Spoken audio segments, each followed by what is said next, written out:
Welcome to our channel novels by Hasan Kanwal. السلام علیکم listener, میں ہوں آپ کی ہوسٹ لائبہ سمیر اور میں حاضر ہوئی ہوں حسن کنول کا ناول 13 ستمگری کی قسط نمبر 35 لے کے۔ تو چلیے ہم شروع کرتے ہیں۔ اپنے ماضی کو بھول کر وہ آگے بڑھ جانا چاہتی تھی۔ پاکستان واپس آ کر اس نے جاب تلاش کرنا شروع کی۔ اللہ کے کرم اور اپنے تائے ابو کی مہربانی سے اسے گورنمنٹ اسکول میں ٹیچر کی جاب مل گئی تھی۔ شام میں وہ ٹیوشن پڑھاتی، پورا صحن و کمرہ بچوں سے بھر جاتا۔ بچوں کو پڑھا کر فارغ ہوتی تو اپنی والدہ کے ساتھ مل کر سلائی کا کام کرنے لگ جاتی۔ ندا بیگم پورے دن بیٹھ کر سلائی کرتی، حتیٰ کہ ان کی کمر میں شدید درد رہنے لگا تھا، مگر وہ اپنی تکلیف کا ذکر اریبہ سے نہ کرتی۔ سب کچھ معمول کے مطابق چلنے لگا تھا کہ ایک دن اسکول سے واپسی پر فہد نے راستہ روکا۔ وہ کہاں اس کا پیچھا چھوڑنے والا تھا۔ اریبہ میری بات سنو۔ اریبہ اس کی نازک کلائی اپنی گرفت میں لے کر مجبور کیا اپنی بات سننے پر۔ فہد یہ مین روڈ ہے، یہاں تماشا مت لگاؤ۔ وہ اپنی کلائی آزاد کرانے کی کوشش کرتے ہوئے دبے دبے غصے سے گویا ہوئی۔ اریبہ ایک بار کا کیا گناہ خدا بھی سچی توبہ سے معاف کر دیتا ہے، پلیز یار، کتنی بار کہوں کہ میں شرمندہ ہوں۔ وہ معافی مانگتے مانگتے بھی اب تھک چکا تھا، مگر وہ سنگ دل لڑکی کسی صورت اسے معاف کرنے کے لیے تیار نہ تھی، جس کے سبب اس کے لہجے میں جھنجھلاہٹ آ گئی تھی۔ بس کر دو فہد، پلیز، جان چھوڑ دو میری، ہاتھ جوڑتی ہوں تمہارے آگے۔ آخر کس زبان میں کہے کہ پیچھا چھوڑ دو میرا، مجھے نہیں رکھنا تم سے کوئی تعلق۔ وہ خاصا بیزاری و چڑھ کر اس کے آگے ہاتھ جوڑتے ہوئے بولی، اریبہ غلطی تمہاری بھی تھی، تم میری منگیتر ہو کر ذہن سے دل لگی کرتی رہیں، لیکن اس کے باوجود میں تمہیں معاف کر رہا ہوں۔ کوئی شکوہ نہیں، کوئی شکایت نہیں، کیونکہ میں محبت کرتا ہوں تم سے۔ تمہارے بغیر زندگی جینے کا کوئی تصور ہی نہیں۔ میں مر سکتا ہوں، مار سکتا ہوں، مگر تمہیں نہیں چھوڑ سکتا، اور یہ بات تم بھی جتنی جلدی سمجھ لو اتنا اچھا۔ وہ سنگ دل کیوں نہیں سمجھتی کتنا پچھتا رہا تھا اپنی ایک غلطی پر، وہ کتنی معافیاں مانگ چکا تھا، مگر مقابل پر کوئی اثر ہی نہیں۔ وہ حسین دلربا جب بار بار کہتی کہ پیچھا چھوڑ دو تو دل یہ سن دو ٹکڑے ہو جاتا، لگتا جیسے روح کو چھلی کر دیا ہو۔ کس قدر بیزاری تھی اس کے لہجے میں۔ اگر اپنے دل کے ہاتھوں مجبور نہ ہوتا تو یقیناً اسے کب کا چھوڑ دیا ہوتا۔ اتنے نخرے برداشت نہ کرتا، یوں بار بار ذلیل ہونے اس کے راستے میں نہ آتا۔ وہ خاصا جتاتے ہوئے اپنے مخصوص رعبدار انداز میں کہہ کر چلا گیا۔ ناول اگلا سین۔ پاپا اتنے پیسے کہاں سے آئے آپ کے پاس؟ وہ بچوں کو پڑھا کر ایک کام سے اندر کمرے میں آئی تو سامنے اپنے والد کو الماری کے پاس کھڑا پیسے گنتے ہوئے پایا۔ ان کے ہاتھ میں اچھی خاصی رقم نظر آ رہی تھی۔ تجھے کیا؟ تجھ سے اور تیری ماں سے نہیں مانگے، میرے اپنے ہیں، نظر مت رکھنا تم دونوں ماں بیٹی ان پر، گن کر رکھ رہا ہوں اس لیے، افضل صاحب نے اکڑ کر کہتے ہوئے پیسوں کو گن کر الماری کھول کر اپنے کپڑوں کے نیچے دبا دیا۔ اریبہ الجھی تھی، اتنے پیسے اس کے نکھٹو باپ کے پاس کہاں سے آئے؟ مگر آئے کہاں سے یہ؟ وہ ایک آئی برو اچکا کر تفتیشی انداز میں پوچھنے لگی۔ تجھے کیا مسئلہ ہے؟ بڑے تانے دیتی تھی نا تم ماں بیٹی، کچھ کماتے نہیں ہو، اب دیکھنا بس کچھ ہی دنوں میں مالا مال ہو جاؤں گا میں، پھر تم دونوں کو اچھا سبق سکھاؤں گا۔ بڑا ذلیل کیا ہے تم ماں بیٹی نے مجھے، کبھی میری عزت نہیں کی۔ مرد مرد ہوتا ہے، نہ کمائے تو بھی۔ تم ماں بیٹی ایک مہینے میں اتنا نہیں کماؤ گی جتنا میں ایک دن میں کما لاؤں گا، تم دیکھنا۔ وہ خاصا اکڑے ہوئے لہجے میں اریبہ کو دیکھتے ہوئے بولا، کہیں نوکری کرنا شروع کیا ہے آپ نے؟ وہ تجسس سے پوچھ اٹھی۔ دل ہی دل میں وہ کافی خوش ہوئی تھی کہ آخرکار اس کے باپ کو عقل آئی اور اس نے اپنی ذمہ داریوں کو سمجھا۔ زیادہ میری ماں نہ بن، جا پانی لا میرے لیے۔ افضل صاحب کے پاس پیسے کیا آئے تھے، ان کا تو لہجہ ہی بدل گیا تھا، مگر اریبہ خوش تھی، اس نے خاص دھیان نہ دیا ان کے بدلے ہوئے رویے پر۔ اریبہ دیکھتی رہتی، افضل صاحب اکثر اسے الماری میں پیسے رکھتے نظر آتے۔ وہ اور ندا بیگم دونوں ہی انہیں کماتا دیکھ خاصا خوش تھیں۔ کیوں کر خوش نہ ہوتی، گھر کا واحد مرد اب کمانے لگا تھا۔ یہ سلسلہ یوں ہی چلتا رہا۔ اگلا سین۔ امی جان، کیا آپ نے میرا میک بک دیکھا ہے؟ وہ اسٹور میں مل نہیں رہا۔ ماں نے پکا عہد کیا تھا کبھی اس دھوکے باز کی جانب پلٹ کر نہ دیکھے گی، مگر نہ جانے کون سی امید رکھتی تھی اس کے چاہتے ہوئے امید تھی جس کے چلتے وہ روز ایک بار میک بک ضرور کھول دیکھتی تھی کہ شاید کوئی میل آئی ہو اس ستمگر کی۔ اپنے موبائل سے تو غصے میں آئی ڈی نیو یارک کے ایئرپورٹ پر ہی بند کر دی تھی۔ اس دن بھی وہ یہی دیکھنے اسٹور میں گئی تھی مگر میک بک اپنی جگہ سے غائب تھا۔ وہ پورا اسٹور روم چھان چکی تھی مگر نہ ملا، جس کے سبب وہ پریشان ہو کر ندا بیگم سے پوچھنے لگیں جو کچن میں کھانا پکا رہی تھی۔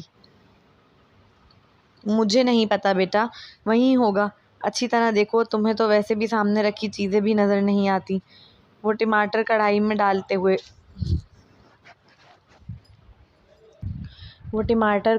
ڈالتے ہوئے نرمی سے جواب دہ ہوئیں۔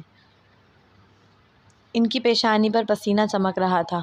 نہیں ہے، میں نے اچھی طرح دیکھا ہے، ایک بار آپ چل کر دیکھیں نا۔ ایک بار آپ چل کر دیکھیں نا۔ وہ پریشانی کے عالم میں گویا ہوئی۔ اچھا بابا، چلتی ہوں، بس اس میں ابال آنے دو۔ وہ دوسرے چولہے پر چڑھی دیگچی کو دیکھتے ہوئے بولی جس پر وہ دودھ ابالنے کے لیے رکھا ہوا تھا۔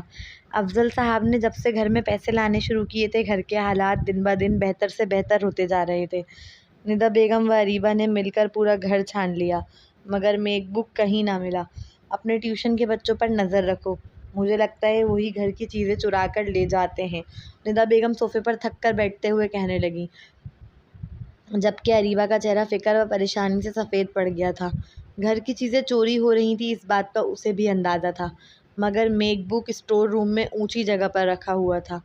وہ کیسے کوئی بچہ چرا سکتا ہے؟ پھر اسٹور روم کی چابی تو صرف اس کے یا افضل صاحب کے پاس رہتی ہے۔ مانا اس ستمگر سے اب کوئی تعلق نہ تھا مگر وہ میک بک اس کی دی ہوئی پہلی و آخری نشانی تھا اس کے پاس، جسے وہ کسی صورت کھونا نہیں چاہتی تھی۔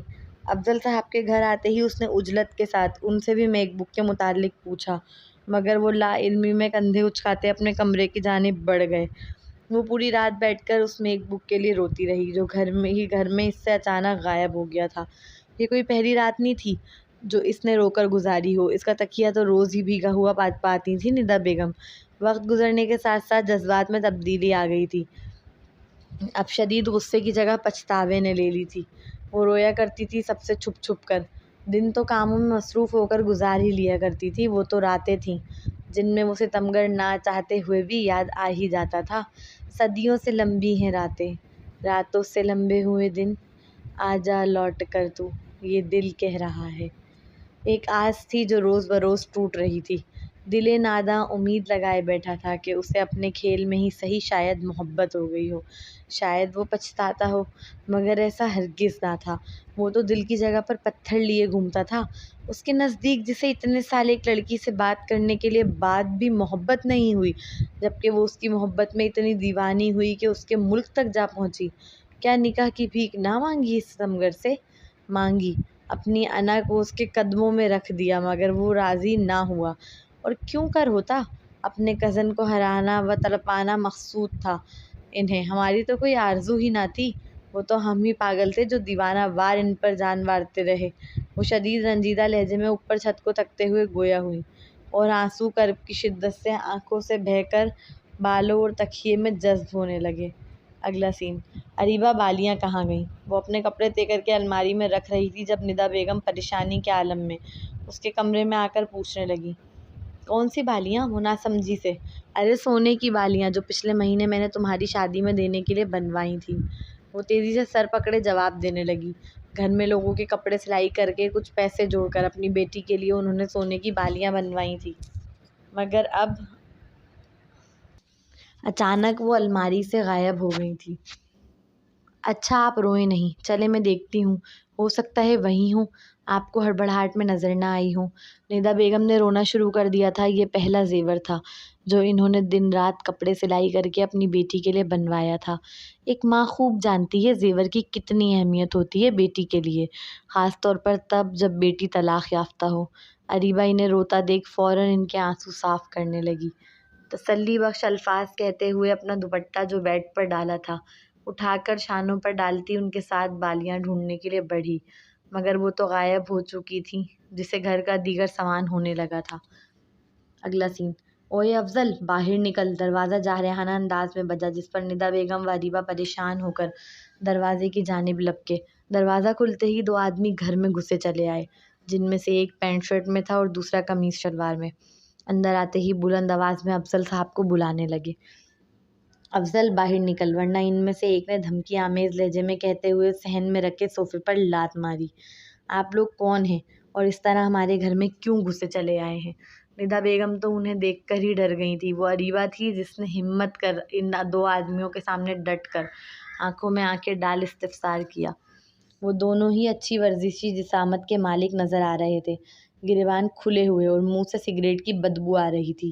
دونوں کے ہی چہروں پر خواصت برستی معلوم ہو رہی تھی، دیکھنے سے ہی شرابی و جواری لگ رہے تھے۔ ابے وہ رہا، ان میں سے ایک نے افضل صاحب کو دبے پاؤں کمرے کی جانب جاتا دیکھ وہ دونوں ہی تیزی سے ان کی جانب لپکے۔ چھوڑو میرے بابا کو، چھوڑ دو۔ ان میں سے ایک نے ابھی افضل صاحب کا گریبان پکڑ کر جھنجھوڑا ہی تھا کہ اریبہ و ندا بیگم ان کے ہاتھوں سے گریبان چھڑانے آن پہنچی۔ وہ نازک جان لڑکی اپنی پوری طاقت سے اپنے باپ کا گریبان چھڑوانے کی کوشش کرنے لگی۔ چھوڑو انہیں، ندا بیگم بھی حلقے بل چیخ رہی تھی۔ ہاتھ نہ لگانا میرے پاپا کو، ورنہ ہاتھ توڑ دوں گی، نکلو ہمارے گھر سے۔ اریبہ و ندا بیگم نے مل کر آخری کار اس ظالم کو پکڑ سے افضل صاحب کو چھڑوا ہی لیا تھا۔ اس کے سینے پر ہاتھ مار کر دور دھکیل کر خود اپنے باپ کے سامنے آ کر کھڑی ہو، شیرنی کی طرح دھاڑی۔ نکل جائیں گے، پہلے اپنے باپ سے بول ہمارے 5 لاکھ تھے جو جوئے میں ہارا ہے۔ یہ ان کے جملے تھے یا ایٹم بم؟ اریبہ کو اپنا سر چکراتا محسوس ہوا۔ 5 لاکھ؟ ندا بیگم بے یقینی سے بڑبڑائیں۔ ہاں 5 لاکھ، کب سے گولی دے رہا ہے ہمیں، لیکن اب نہیں، ابھی کے ابھی پیسے دے ہمارے، ورنہ ان میں سے ایک دھمکی آمیز لہجے میں چنگھاڑتے ہوئے گھر میں ادھر ادھر نظر دوڑانے لگا۔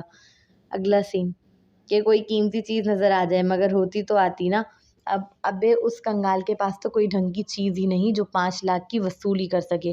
وہ نظر دوڑانے کے بعد چیخا، مگر دوسرے والے کے چہرے پر خباثت سے مسکراہٹ بکھری۔ کیوں نہیں ہے؟ اس کی بیٹی ہے نا۔ اس خبیث شخص کی بات سنتے ہی اریبہ کو محسوس ہوا جیسے اریبہ کے پاؤں سے جان نکل رہی ہو۔ تھوک بھی بمشکل گلے میں نگلا تھا۔ لے چلتے ہیں اسے، جب 5 لاکھ دے گا ہمارے تو واپس کر دیں گے، تب تک اس لال رنگ کی قمیص شلوار زیب تن کیے ہوئے خبیث شخص نے دانستہ طور پر اپنا مفہمانہ جملہ ادھورا چھوڑا، پھر کہکا لگانے لگا۔ اریبہ ان کی شیطانی مقاصد سن فوراً ہی اپنی ماں کی جانب لپکی۔ اس کا وجود لرز رہا تھا۔ قریب مت آنا میری بیٹی کے، ہم دے دیں گے پیسے، بس کچھ دن کی مہلت دو ہمیں۔ ایک عورت کمزور ہو سکتی ہے مگر ایک ماں کبھی نہیں۔ ندا بیگم نے اریبہ کو فوراً ہی اپنے پیچھے چھپایا، پھر آنکھوں میں شعلے لیے چنگھاڑتے ہوئے ان دونوں کی جانب دیکھ کر بولیں، دیکھ کمینے، تجھ سے تو تیری عورت بہادر ہے۔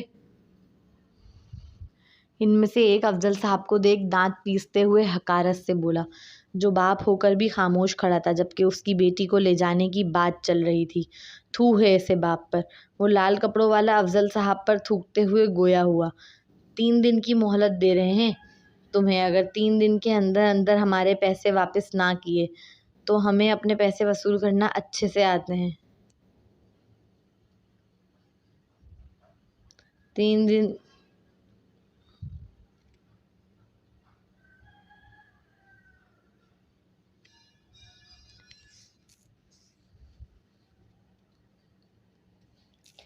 یاد رکھنا، صرف 3 دن۔ لائٹ پیلے رنگ کے شرٹ و بلیک پینٹ زیب تن کیے ہوئے وہ شخص گرا کر وان کرتا اپنے ساتھی کو لے کر چلا گیا تھا، جبکہ ان کے جاتے ہی پوری گلی میں چیمگوئیاں شروع ہو گئی تھیں۔ تو آپ کی کوئی جاب نہیں لگی تھی، آپ نے جوا کھیلنا شروع کر دیا تھا۔ ندا بیگم افضل صاحب کو دیکھ اپنا سر پیٹتے ہوئے رونے لگیں۔ ان کے گھر میں تو ماتم برپا تھا، 5 لاکھ جیسی بڑی رقم کا انتظام کرنا، وہ بھی صرف 3 دنوں میں، یہ کیسے ممکن؟ اریبہ کو اب سمجھ آیا تھا میک بک و سونے کی بالیاں اور گھر کا دیگر سامان کیسے غائب ہوا۔ تو اس کے باپ کو اس قدر لت لگ گئی تھی جوئے کی کہ اس نے گھر کا سامان بیچنا شروع کر دیا۔ اس کی تو عزت داؤ پر لگی ہوگی، دل چاہا کہیں بھاگ جائے۔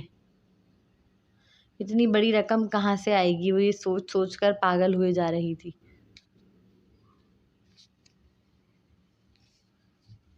اگلا سین 2 دن گزر گئے تھے، اپنے سارے رشتہ داروں سے مدد مانگ کر گھر لوٹی تھی وہ۔ دل ہی جانتا تھا کس قدر خون کے آنسو رو رہا تھا۔ کوئی راضی ہوا مدد کرنے کے لیے؟ ندا بیگم نے عجلت و بے صبری سے پوچھا۔ وہ اس قدر غم و غصے میں تھی کہ پاس دیوار سے زور زور سے اپنا سر پکڑ پھوڑنے لگی۔ اریبہ یہ کیا کر رہی ہو؟ پاگل ہو گئی ہو کیا؟ اس کی ماں کی جان نکلی تھی اپنی بیٹی کی حالت دیکھ۔ اس نے اتنی زور زور سے اپنا سر دیوار سے مارا تھا کہ خون نکلنے لگا، مگر وہ لڑکی رک نہیں رہی تھی۔ اریبہ ہوش میں آؤ میری بچی، اللہ سب ٹھیک کرے گا، صبر کرو۔ اریبہ کا عمل دیکھ وہ سمجھ چکی تھی کوئی بھی 5 لاکھ جیسی بڑی رقم دینے کے لیے تیار نہیں ہے۔ وہ لڑکی تھک چکی تھی اپنی زندگی میں، آج جب ایک ایک رشتہ دار کے گھر جا کر مدد کی پکار لگائی، اپنے عزت نفس کو مجروح کیا، اس کے باوجود کوئی راضی نہ ہوا مدد کرنے کے لیے، تو دل شدت سے چاہا کہ مر جائے۔ زیادہ تر کا تو یہی کہنا تھا کہ اپنی ماں کو لے کر کہیں چلی جاؤ، افضل کو تو جوئے کی لت لگ گئی ہے، اب تو اس طرح کے قرض دار تمہارے گھر آتے رہیں گے، ہم کب تک تمہارا بوجھ اٹھائیں گے، وہ بھی اس مہنگائی کے دور میں۔ امی میں تھک گئی ہوں، مجھ سے اب برداشت نہیں ہو رہا۔ وہ ٹوٹ کر بکھری تھی اپنی ماں کی باہوں میں،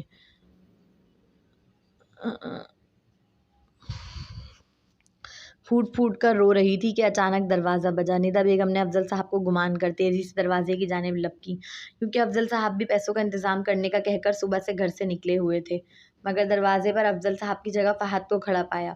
2 دن سے جو خبریں گردش کر رہی تھیں وہ اس کے کانوں تک نہ پہنچیں، یہ کیسے ممکن؟ اریبہ، اس کی نظر سب سے پہلے صحن میں کھلے آسمان تلے فرش پر بیٹھی اس حسین دلربا پر گئی جو اس کی پیشانی سے خون نکل رہا تھا۔ یہ خون کیسا؟ وہ فوراً اس کے قریب آ کر بیٹھتے ہوئے بھی فکرمند لہجے میں پوچھنے ہی لگا تھا کہ اریبہ نے اس کا ہاتھ تھاما۔ فہد، مجھے بچا لو پلیز، مجھے بچا لو، وہ لوگ مجھے لے جائیں گے۔ فہد پلیز، اس کا رونا تھا یا قیامت جو فہد کے دل پر برپا ہوئی۔ وہ اس کا ہاتھ اپنے دونوں ہاتھوں سے پکڑ کر مدد طلب کر رہی تھی۔ قید نے اسے تنہا یوں تڑپا و بلکتا پہلے کبھی نہ دیکھا تھا۔ شش، کس کی مجال ہے جو اریبہ کو ہاتھ بھی لگا لے؟ فہد کے ہوتے ہوئے میں جان سے نہ مار دوں اسے؟ اس کا سرخ چہرہ پڑ گیا تھا، آنکھوں میں انگارے ابھرے۔ چلو اٹھو۔ انٹی، آپ دیکھ کیا رہی ہیں؟ اس کے سر سے خون نکل رہا ہے، فرسٹ ایڈ باکس لائیں نا؟ وہ اریبہ کو اٹھاتے ہوئے ندا بیگم کی جانب دیکھ تیزی سے بولا۔ ندا بیگم فوراً ہی اس بات میں سر ہلا کر چلی گئیں۔ کچھ نہیں ہوگا، میں ہوں نا پگلی، اب رونا تو بند کرو، میرے دل پر گر رہے ہیں تمہارے یہ موٹے موٹے آنسو۔ وہ اسے بیڈ پر بٹھاتے ہوئے خود اس کے برابر میں بیٹھ کر اس کے سر پر پٹی باندھنے لگا، مگر وہ ابھی بھی روئی چلی جا رہی تھی، جس پر وہ حسین نوجوان مسکراتے ہوئے محبت سے بولا۔ اس لمحے فہد کو دیکھ شدت سے زین کی یاد آئی۔ ناراضگی میں بھی رابطے نہیں ختم کرنے چاہیے، اگر رابطہ ہوتا تو کیا وہ اپنے ہی کو بنا بتاتی کہ اس کے سر پر کیسی قیامت ٹوٹ پڑی ہے؟